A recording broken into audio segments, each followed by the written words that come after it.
सिन्नर शहरातील ऑपरेशन टायगरला राजाभाऊ वाजेंचा इन्कार। ठाकरेंच्याच पक्षात कायम राहणार असल्याचे स्पष्टीकरण। शिवसेनेतील अंतर्गत राजकारण व ऑपरेशन टायगर संदर्भातील चर्चांना नाशिकचे खासदार राजाभाऊ वाजे यांनी पूर्णविराम दिला आहे। शिवसेना उभाटा पक्षाच्या खासदारांना फोडण्याची प्रक्रिया सुरू असल्याचं चर्चांना त्यांनी स्पष्ट शब्दात फेटाळलं। माझा ऑपरेशन टायगरशी कुठलाही संबंध नाही, ना माझा कुणाशी संपर्क झाला, ना कुणी मला संपर्क केला। मी आजही आणि उद्याही शिवसेना उद्धव बाळासाहेब ठाकरे पक्षाचाच खासदार म्हणून काम करणार आहे, असे वाजे यांनी सांगितले। ठाणे येथे काही खासदारांनी गुप्त बैठक झाल्याच्या चर्चेवरही राजकीय वातावरण तापले असताना वाजे यांनी हे आरोप निराधार असल्याचे म्हटले आहे। ऑपरेशन टायगर हा फुसकामार आहे, असंही त्यांनी स्पष्ट केलं। टाइम्स ऑफ महाराष्ट्रसाठी सिन्नर जिल्हा प्रतिनिधी नवनाथ आव्हाड यांचा रिपोर्ट। कालपासून प्रसार माध्यम व समाज माध्यम या दोन्ही माध्यमावर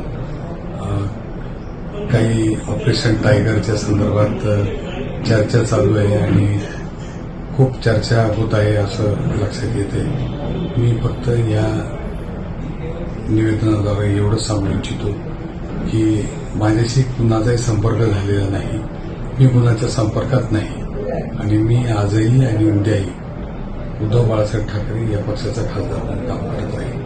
जय हिंद, जय महाराष्ट्र।